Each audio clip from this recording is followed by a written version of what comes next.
مجھے تو یہ روایت بالکل صحیح لگتی ہے کہ قرآن میں بھی ذکر کہ اللہ اور اس کے فرشتے درود بھیجتے ہیں، تو یقیناً فرشتوں کی یہ خواہش ہے کہ ہم قبر رسول پر حاضر ہو کر خود صلاۃ و سلام عرض کریں.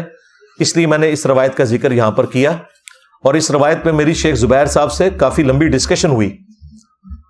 میں نے کہا یہ روایت ضعیف نہیں ہے، تو انہوں نے تو خیر اس کے اوپر جرح کی ہوئی تھی، تو میں نے کہا کہ یہ آپ کی جرح سخت ہے، یہ ایسے بنتی نہیں.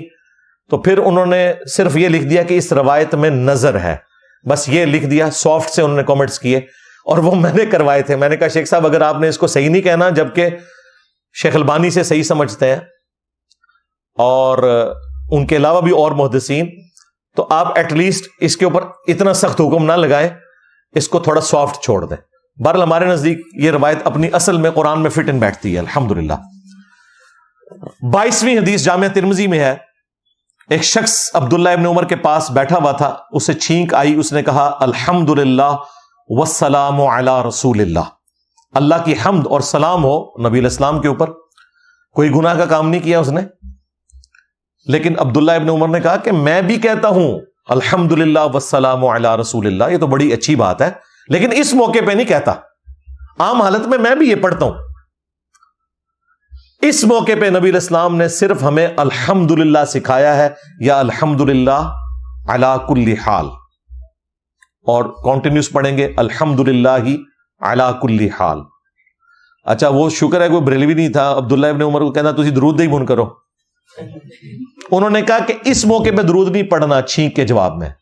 ہم جب انہیں کہتے ہیں نا اذان سے پہلے درود نہیں پڑھنا، اذان کے بعد پڑھو، وہ مسلم شریف میں ہے، الوسیلہ والی دعا بھی مانگو، شفاعت رسول کے حقدار ہو جاؤ گے. یہ کہتے ہیں تم درود کے منکر ہو. عبداللہ ابن عمر کو اس نے نہیں کہا، کیونکہ عبداللہ ابن عمر نے پہلے ہی کہہ دیا کہ میں قائل ہوں، درود شریف کا منکر نہیں ہوں، لیکن اس موقع پہ نہیں درود شریف پڑھنا. یہ جو کہتے ہیں نا ہر موقع پہ ہم پڑھیں گے، خود سے داخل کریں گے، یہ بات غلط ہے. جن مواقع پہ نبی علیہ السلام نے تعلیم فرمایا ہے اس مواقع پہ پڑھیں گے، اور جہاں صرف دعائیں ہیں وہاں پہ صرف وہ والی دعائیں ہوں گی. ایون نبی علیہ السلام کی اپنی دعا بھی اگر کوئی بدل دینا، نبی علیہ السلام نے اس کی بھی اجازت نہیں دی. بخاری مسلم میں ہے کہ وضو کے بعد نبی علیہ السلام نے ایک دعا تعلیم کی، اس میں تھا بِنَبِيِّكَ الَّذِي أَرْسَلْتَ، میں ایمان لایا اس کتاب پر جو تیرے نبی کے ساتھ نازل ہوئی. اس صحابی نے پڑھ دیا بِرَسُولِكَ الَّذِي أَرْسَلْتَ، نبی کو رسول بنا دیا. اس سے بہتر الفاظ تھے، کیونکہ نبی تو 1,24,000 ہے، رسول صرف 315 ہے. مسند احمد میں آیا. سپرلیٹو ڈگری یوز کی. نبی علیہ السلام نے کہا کہ تم نبی کا لفظ استعمال کرو، رسول کا نہ کرو، جو میں نے تعلیم فرمایا وہ پڑھو. یہ کہتے ہیں جی کیا فرق پڑتا ہے؟ ہاں جہاں نبی علیہ السلام اجازت دے دیں، جیسے بخاری مسلم میں آتا ہے ایک شخص نے نبی علیہ السلام کے پیچھے نماز میں ربنا لک الحمد کے بعد پڑھا حمدن کثیرن طیبا مبارکن فی. آپ نے سلام پھیر کے پوچھا یہ کس نے پڑھا؟ اس صحابی نے ڈرتے ہوئے کہا میں نے. آپ نے فرمایا میں نے 30 سے زیادہ فرشتے دیکھے کہ وہ آپس میں جھگڑ رہے ہیں اس کا ثواب لکھنے کے لیے. اب اس موقع پہ نبی علیہ السلام نے اسے انڈورس کر دیا. جہاں آپ انڈورس کر دیں وہ شریعت بن جائے گی، جہاں آپ منع کر دیں وہ بدعت بن جائے گی. آج کی ڈیٹ میں کوئی بھی چیز انڈورس ہو ہی نہیں سکتی، کیونکہ نبی علیہ السلام دنیا سے جا چکے ہیں. اب جو بھی دین میں کوئی چیز داخل کرے گا وہ بدعت ہوگی. ہاں اسلام کو سپورٹیو کوئی طریقہ جاری کرے گا، وہ مسلم میں حدیث ہے جس نے اسلام میں اچھا طریقہ جاری کیا، بدعت نہیں، سنتن حسنتن، اسے ثواب ملے گا، سارے لوگوں کا ثواب اسے ملے گا اور ان کے ثواب میں بھی کمی نہیں ہوگی. اور جو برے طریقے کو جاری کرے گا ان تمام کا وبال اس پہ ہوگا اور ان کے اپنے وبال میں بھی کمی نہیں ہوگی. وہاں ہے سنتن حسنتن، سنتن سیئاتن، اچھی سنت اور بری. اور وہ پوری حدیث یوں ہے کہ نبی علیہ السلام نے غریب لوگوں کو دیکھا جو نیو مسلم تھے، ان کے کپڑے بھی پورے نہیں تھے، پاؤں میں جوتیاں نہیں تھی. آپ کا چہرہ اقدس متغیر ہو گیا. آپ نے اپیل کی کہ اللہ کی راہ میں صدقہ کرو، خواہ ایک کھجوری صدقہ کرو اپنے آپ کو جہنم کی آگ سے بچانے کے لیے. تو ایک ایک کر کے لوگ اٹھے، اپنے گھروں میں گئے. ایک انصاری گیا، وہ اس نے اتنا بڑا بورا بھرا، جتنا وہ اپنے گھر کا سامان اس میں ڈال سکتا تھا اس نے ڈالا. مسجد نبوی کے سین میں اس نے رکھا. اس کو دیکھ کے لوگ اتنے امپریس ہوئے کہ یار یہ غریب آدمی وہ سارا کچھ ہی اپنا لے آیا ہے. تو لوگ اپنے گھروں میں گئے, نبی علیہ السلام نے خوش ہو کر اس بندے کے بارے میں کہا کہ جس نے اسلام میں اچھا طریقہ جاری کیا, جتنے لوگ اس کو دیکھ کے امپریس ہوں گے نا, ان کا ثواب بھی اسے ملے گا. انہوں نے پکڑ کے اچھی بدعت بنا دی, اور بدعت تو ساری گمراہی ہیں. صحیح مسلم میں حدیث ہے, کل بدعۃ ضلالہ وکل ضلالۃ فی النار. بخاری مسلم میں حدیث ہے, من احدث فی امرنا ھذا فہو رد, جس نے ہمارے دین میں کوئی چیز داخل کر دی وہ مردود ہے.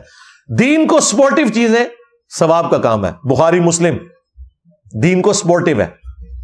ویڈیو کیمرہ, اس کو پرنٹ کرنا, soft where banana, electronic counter تسبیح کے طور پر, یہ دین میں اچھے طریقے ہیں. ہوائی جہاز میں جانا, ایئر کنڈیشن, لائٹنگ, قالین, یہ کوئی دین نہیں ہے, دین کو سپورٹیو چیزیں. ہم نے کبھی دل میں بھی گمان کیا ہے کہ نیچے اس پنکھے کے سامنے اس اے سی شریف کے اور منہ طرف کعبہ شریف کے, وہ باپا جانی دھوکے دیتا رہتا ہے. وہ کہتا ہے جی یہ مسجد میں لینٹر ڈالنا, وہ لینٹر کو نا وہ طے کر کے بول رہے ہوتے ہیں اردو میں. مسجد کا مینار, اللہ کے بندو, یہ کوئی کہتا ہے کہ نیچے اس مینار کے, نیچے اس لینٹر کے, یہ سپورٹیو چیزیں ہیں. ان کا حکم ہے کہ آپ نے اسلام کو سپورٹ کرنا ہے, لیکن دین وہی ہے. آج بھی کعبے کے 7 پھیرے ہوں گے, چاہے ویل چیئر پہ ہوں, ٹرین پہ ہوں, اونٹ پہ بیٹھ کے ہوں, گھوڑے پہ بیٹھ کے ہوں, پیدل ہوں, وہ کوئی چینج نہیں کر سکتا. خیر بدعت کے اوپر الگ سے میری ویڈیوز ہیں, میں نے ضمناً ذکر کیا کہ عبداللہ ابن عمر نے درود شریف کے ساتھ الحمد پڑھنے کو منع کیا, کہا چھینک پہ صرف الحمدللہ پڑھنا ہے, الحمدللہ علی کل حال پڑھنا ہے. 23 نمبر حدیث سنن نبی داؤد میں ہے, جب بھی کوئی تم میں سے مسجد میں داخل ہو تو اپنے نبی پر سلام پڑھے اور پھر پڑھے اللہم اغفر لی ذنوبی وافتح لی ابواب رحمتک, اور باہر نکلیں گے تو ابواب فضلک, باقی الفاظ وہی ہیں. یعنی مسجد میں داخل ہوتے وقت اور نکلتے وقت آپ نے سلام عرض کرنا ہے نبی علیہ السلام پر. اور وہ 24 نمبر حدیث سنن ابن ماجہ میں, اس میں الفاظ ہے بسم اللہ والسلام علی رسول اللہ, اللہم اغفر لی ذنوبی وافتح لی ابواب رحمتک. یہ وہ سلام ہے جو روضہ شریف میں جو باب جبریل ہے نا, جہاں سے آپ سلام عرض کر کے باہر نکلتے ہیں, جو بقیع غرقت کی طرف ہے, اس کے ساتھ باب البقی ہے, باب البقی کے اوپر یہی لکھا ہوا ہے. اس کی صحت میں بھی کلام ہے, کچھ محدثین اسے صحیح کہتے ہیں, کچھ ضعیف کہتے ہیں, اس لیے میں نے اسے ذکر کر دیا. لیکن جو ابو داؤد کی حدیث تھی نا کہ مسجد میں داخل ہوتے وقت اور نکلتے وقت سلام عرض کرو, وہ حدیث سب کے نزدیک صحیح ہے. اس کو اس کے ساتھ ملائیں تو یہ روایت بھی بالکل درست بنتی ہے. 25 نمبر حدیث سنن نسائی اور صحیح ابن خزیمہ میں ہے, دعائے وطر کے بعد بھی درود شریف پڑھنا سنت ہے. صحابہ کرام دعائے وطر کے اینڈ پر بھی درود شریف پڑھا کرتے تھے, اور اس میں نبی علیہ السلام کے نام کے ساتھ النبی الامی, یہ بھی الفاظ موجود ہیں. یہ آپ ان الفاظ کے ساتھ بھی درود شریف پڑھ سکتے ہیں. 26 نمبر حدیث مسند احمد میں ہے, مولا علی علیہ السلام خطبے کے لیے منبر پر آئے اور انہوں نے پہلے اللہ کی حمد بیان کی اور اس کے بعد درود شریف پڑھا, اور پھر فرمایا کہ نبی علیہ السلام کی امت میں آپ کے بعد سب سے افضل ابو بکر اور عمر ہے. کیونکہ کچھ لوگ ایسے تھے جو حضرت ابو بکر اور عمر کے بارے میں کوئی اس قسم کے خیالات رکھتے ہوں گے, تو حضرت علی نے اپنے دور خلافت میں منبر پہ خطبہ دے کے حضرت ابو بکر اور عمر کی شان بیان کی. اس میں راوی کے الفاظ ہیں کہ میرے والد حضرت علی کے باڈی گارڈ تھے, اور انہوں نے مجھے یہ بات بتائی کہ نبی علیہ السلام پر درود شریف پڑھا اللہ کی حمد بیان کرنے کے بعد مولا علی نے. یعنی مولا علی جب خطبہ دیتے تھے تو اللہ کی حمد اور درود شریف کے ساتھ دیتے تھے. اس سے یہ پتا چلا کہ اللہ کی حمد اور درود شریف خطبے سے پہلے پڑھنا یہ بھی سنت ہے. 27 نمبر حدیث فضل الصلاۃ علی النبی میں ہے, اور کتابوں میں بھی ہے, وہ ہے جنازے کی دوسری تکبیر کے بعد درود شریف پڑھنا. وہ ہم سارے پڑھتے ہیں, ایک حنفیوں نے خود بنایا ہوا ہے درود, وہ نہیں, نماز والا درود ہی پڑھنا ہے آپ نے, یا کم از کم اتنا پڑھ لیں اللہم صلی علی محمد وعلی آل محمد. پہلی تکبیر کے بعد آپ نے سورۃ الفاتحہ اور سورت ملانی ہے, دوسری تکبیر کے بعد درود شریف، تیسری کے بعد دعائیں ہیں، چوتھی کے بعد آپ نے سلام پھیر دینا ہے دائیں طرف ایک، اور اگر 5 تکبیروں کے ساتھ پڑھنا ہے، مسلم شریف میں 5 تکبیریں بھی آئی ہیں، پھر چوتھی کے بعد بھی دعائیں مانگنی ہے اور 5ویں کے بعد سلام پھیرنا ہے۔ 28 نمبر حدیث، صحیح مسلم میں 2 حدیثیں موجود ہیں جن میں نبی الاسلام نے عیسیٰ ابن مریم کا جب ذکر کیا کہ قرب قیامت میں وہ دنیا میں نازل ہوں گے، تو آپ نے عیسیٰ ابن مریم کے ساتھ کہا عیسیٰ ابن مریم صلی اللہ علیہ وسلم۔ یہ جو آپ کو بریلوی کہتے ہیں نا، ہم نے اگر درود بنایا تو محدثین نے بھی تو حدیث کی کتابوں میں صلی اللہ علیہ وآلہ وسلم خود سے بنا لیا ہے۔ تو اللہ کے بندو حدیثیں پڑھو، مسلم شریف میں موجود ہے، یہ درود شریف نبی علیہ السلام نے خود تعلیم فرمایا، لہذا صلی اللہ علیہ وآلہ وسلم درود یہ محدثین کی ایجاد کردہ بدعت نہیں ہے، یہ سنت ہے۔ اور مسلم شریف میں 2 حدیثوں میں عیسیٰ ابن مریم کے ساتھ نبی علیہ السلام نے اس درود کو استعمال کیا ہے صلی اللہ علیہ وسلم، اور نبی علیہ السلام کے کیس میں تو ہم وآلہ وسلم پورا پڑھیں گے۔ 28 حدیثیں ہوگی، 2 حدیثیں رہ گئی ہیں، لیکن ان 2 حدیثوں پہ اس لیکچر کو کنکلوڈ کرنے سے پہلے میں جتنی حدیثیں بیان کر چکا ہوں ان کی روشنی میں 2 چیزیں جو بڑی ہیں وہ میں ہائی لائٹ کر دوں۔ نمبر 1، درود شریف پڑھنے کے 8 موقع کون سے ہیں وہ سن لیں۔ پہلا موقع نماز کے تشہد میں، جو ہم پڑھتے ہیں السلام علیکہ ایھا النبی، اور اس کے بعد درود ابراہیمی بھی پڑھتے ہیں۔ نمبر 2، نماز جنازہ کی دوسری تکبیر کے بعد۔ نمبر 3، قنوت وتر یا قنوت نازلہ میں دعا کے بعد۔ نمبر 4، اذان کے بعد اور الوسیلہ والی دعا بھی۔ نمبر 5، مسجد میں داخل ہوتے وقت۔ نمبر 6، خطبے کے آغاز میں۔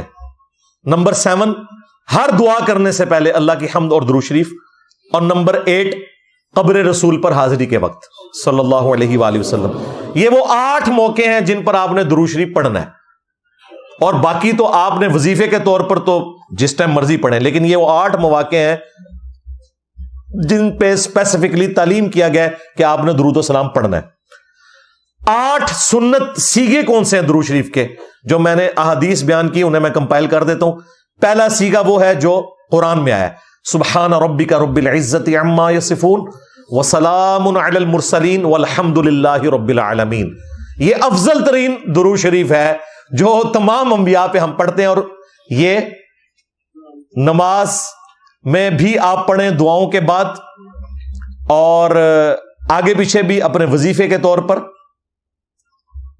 اور یہ درود شریف ایسا ہے جس میں سلامتی ہے، سلام اور درود انٹرچینجبل الفاظ ہیں جو میں نے پہلے عرض کیا تھا۔ دوسرا درود ابراہیمی جو بخاری مسلم سے میں نے بیان کیا، اور اس کے جتنے چھوٹے چھوٹے آف شوٹس بنتے ہیں تھوڑے تھوڑے فرق کے ساتھ۔ تیسرا سنن نسائی سے اللہم صلی علی محمد وعلی آل محمد۔ چوتھا بسم اللہ والسلام علی رسول اللہ، اور اسی میں الحمدللہ والسلام علی رسول اللہ، یہ دونوں درست ہیں۔ پانچواں صلی اللہ علیہ وآلہ وسلم جو میں نے مسلم شریف سے ثابت کیا۔ چھٹا جو بخاری مسلم میں آیا السلام علیکہ ایھا النبی ورحمۃ اللہ وبرکاتہ۔ ساتواں قبر رسول پر حاضری کے وقت السلام علیکہ یا رسول اللہ۔ اور آٹھواں نماز وتر کے بعد، قنوت نازلہ کے بعد، نماز جنازہ میں بھی مختلف تابعین سے، صحابہ سے درود شریف ثابت ہے، اللہم صلی علی محمد النبی الامی، یعنی نبی امی، یہ والا درود شریف بھی۔ اس کے علاوہ بھی چند ایک سیگے آپ کو مل جائیں گے، وہ میں نے کتاب کا تعارف آپ کو کروا دیا، لیکن مینلی یہی 8 سیگے ہیں۔ جنت کے 8 دروازوں کی نسبت سے میں نے 8 مواقع بھی بتا دیے، 8 سیگے بھی بتا دیے۔ اب آخری 2 حدیثیں مجموع الزوائد کے اندر طبرانی کے ریفرنس سے یہ 2 حدیثیں موجود ہیں۔ مجموع الزوائد شکر ہے اردو زبان میں آ چکی ہے۔ یہ ایک ایسی کتاب ہے جو ابن حجر اسقلانی کے استاد امام ہیثمی نے لکھی، المتوفی 807 ہجری، اور باقاعدہ احادیث کے اوپر تحکیم لگائی، اور انہوں نے جو زائد روایتیں تھیں جو کتب 6 کے راویوں سے تھیں، لیکن کتب ستہ میں بخاری، مسلم، ابو داؤد، ترمذی، نسائی، ابن ماجہ میں موجود نہیں تھیں، کچھ ان کی بھی ہیں، لیکن یہ روایتیں جو انہی راویوں سے تھیں اور امام طبرانی نے یا امام حاکم نے یا امام بزار نے باقی اماموں نے لی، وہ انہوں نے ایک جگہ جمع کر دی، اور میری بڑی خواہش تھی کہ یہ اردو میں آ جاتی. الحمدللہ یہ آ چکی ہے، اچھی خاصی یہ ضخیم ہے، آلموسٹ کوئی 21,000 کے قریب احادیث ہیں اس کے اندر، اور میں نے کافی ساری روایتیں اس سے نقل کی ہوئی ہیں. اس پہ امام ہیثمی کی تحکیم بھی لگی ہوئی ہے. اس میں 2 روایتیں جو آج کی سیکنڈ لاسٹ روایت ہے مجموع الزوائد. نبی علیہ السلام نے فرمایا کہ جو شخص صبح کے وقت 10 دفعہ مجھ پر درود شریف پڑھ لے اور شام کے وقت 10 دفعہ پڑھ لے، قیامت کے دن میری شفاعت اس کے لیے حلال ہو جائے گی. اللہم صلی علی محمد وعلی آل محمد. صبح شام کے اذکار میں صبح شام 10 دفعہ درود شریف پڑھنا، یہ اپنے وظیفے میں آپ شامل کر لیں. ہم نے بھی اذکار کارڈ کے اندر اس چیز کو داخل کیا ہوا ہے. چاہے تو آپ یہ مختصر والا درود شریف پڑھ لیں، چاہے آپ درود ابراہیمی پڑھیں، لیکن 10 دفعہ صبح اور 10 دفعہ شام. نماز میں تو ہم نے پڑھنا ہی پڑھنا ہے انشاءاللہ تعالی. اور آخری حدیث ہے بڑی رکت انگیز. نبی علیہ السلام نے فرمایا جو شخص مجھ پر 1 دفعہ درود شریف پڑھے گا اللہ تعالیٰ اس پر 10 رحمتیں نازل فرمائے گا. جو شخص مجھ پر 10 دفعہ درود شریف پڑھے گا اللہ تعالیٰ اس پر 100 دفعہ رحمتیں نازل فرمائے گا. اور جو شخص مجھ پر 100 دفعہ درود شریف پڑھے گا اللہ تعالیٰ اسے منافقت اور دوزخ کی آگ سے بری کر دے گا اور قیامت کے دن اسے شہیدوں میں اٹھائے گا. 100 دفعہ درود شریف پڑھنا، اللہم صلی علی محمد وعلی آل محمد یا صلی اللہ علیہ وآلہ وسلم. اتنا ٹائم نہیں لگتا، 5 منٹ میں صلی اللہ علیہ وآلہ وسلم آپ پوری تجوید سے بھی پڑھیں 100 دفعہ پورا ہو جاتا ہے. یہ بھی پڑھ سکتے ہیں، کوئی سا درود شریف پڑھنا ہے، صبح و شام 10 دفعہ اور پورے دن میں 100 دفعہ. اور یہ تو میں آپ کو کم از کم بتا رہا ہوں، زیادہ آپ جو بھی پڑھیں وہ تو ترمذی کی حدیث آپ سن چکے کہ قیامت کے دن میرے سب سے زیادہ نزدیک وہ ہوگا جس نے دنیا میں سب سے زیادہ مجھ پر درود شریف پڑھا ہوگا. وہ اوپن اینڈ ہے، وہ جتنا مرضی پڑھیں، لیکن کم از کم اتنا ضرور پڑھیں، کیونکہ بخاری مسلم میں حدیث ہے اللہ تعالیٰ کو وہ عمل پسند ہے جو تھوڑا ہو لیکن مستقل مزاجی کے ساتھ ہو. بجائے یہ کہ ایک دن آپ 10,000 دفعہ پڑھیں، دوسرے دن 1000 دفعہ پڑھیں، تیسری دفعہ آپ 100 دفعہ پڑھیں. بہتر یہ کہ آپ روزانہ ہی 100 دفعہ پڑھیں یا روزانہ ہی 1000 دفعہ پڑھ لیں. ایک روٹین درود شریف کی بنائیں، یا روزانہ کم از کم 10 دفعہ صبح و شام کے اذکار کے ساتھ درود شریف کو ایڈ کریں تاکہ شفاعت رسول کے آپ حقدار ہوں انشاءاللہ تعالی. میں نے کوشش کی کہ مختصر وقت میں آپ کے سامنے پورا مقدمہ رکھ سکوں. اللہ سے امید ہے کہ جو میں نے بیان کیا ہے انشاءاللہ لوگوں کے لیے ایک ویڈیو بک درود شریف کے حوالے سے یہ بن جائے گی، ان کے اصلاح کا سبب ہوگا، فضائل کے اعتبار سے بھی، مسائل کے اعتبار سے بھی، اور اختلافی موضوعات کے اعتبار سے بھی. یہ انشاءاللہ ویڈیو سفیشنٹ ہو جائے گی. صلو علی محمد وآل محمد. اللہم صلی علی محمد وعلی آل محمد واصحاب محمد وازواج محمد وامت محمد اجمعین الی یوم الدین. کافی سارے لوگوں نے، بہنوں نے، بھائیوں نے دعاؤں کے لیے کہا ہوا ہے. آخر میں انشاءاللہ تعالی ہم تمام مسلمانوں کے لیے دعا کریں گے. اللہم انی اسألک بانک انت اللہ لا الہ الا انت الاحد الصمد الذی لم یلد ولم یولد ولم یکن لہ کفوا احد وإلہکم الہ واحد لا الہ الا هو الرحمن الرحیم. الف لام میم. اللہ لا الہ الا هو الحی القیوم. اللہم صلی علی محمد وعلی آل محمد. اللہم ربنا آتنا فی الدنیا حسنہ وفی الآخرة حسنة وقنا عذاب النار. ربنا آتنا من لدنک رحمہ وہیئ لنا من امرنا رشدا.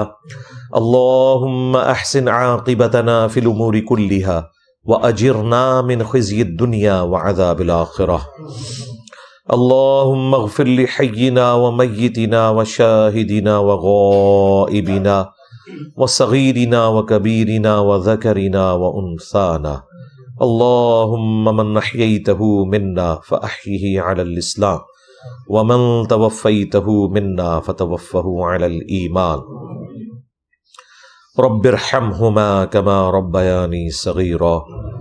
ربنا هب لنا من ازواجنا وذرياتنا قرة اعین واجعلنا للمتقین اماما. اے اللہ، جن جن بھلائیوں کا سوال تیرے محبوب صلی اللہ علیہ وآلہ وسلم نے تجھ سے کیا، ہمارے حق میں، ہمارے ماں باپ کے حق میں، ہمارے بیوی بچوں کے حق میں، پوری امت کے حق میں قبول و منظور فرما. جن جن چیزوں کے شر سے تیرے محبوب علیہ السلام نے تیری پناہ طلب کی، تمام مسلمانوں کو ان چیزوں کے شر سے اپنی پناہ عطا فرما. بالخصوص فلسطین کے مسلمان، کشمیر کے مسلمان، چائنا کے مسلمان، عراق کے مسلمان، شام میں، افغانستان میں، یمن میں، پاکستان میں، جہاں کہیں کسب پرسی کی زندگی گزار رہے ہیں، اے اللہ ان کی عزت، آبرو، جان و مال کی حفاظت فرما. اے اللہ حاضرین کے دلوں میں جو جو نیک اور جائز دعائیں ہیں قبول فرما. حاضرین کے جو چھوٹے بڑے رشتہ دار فوت ہو چکے مغفرت فرما.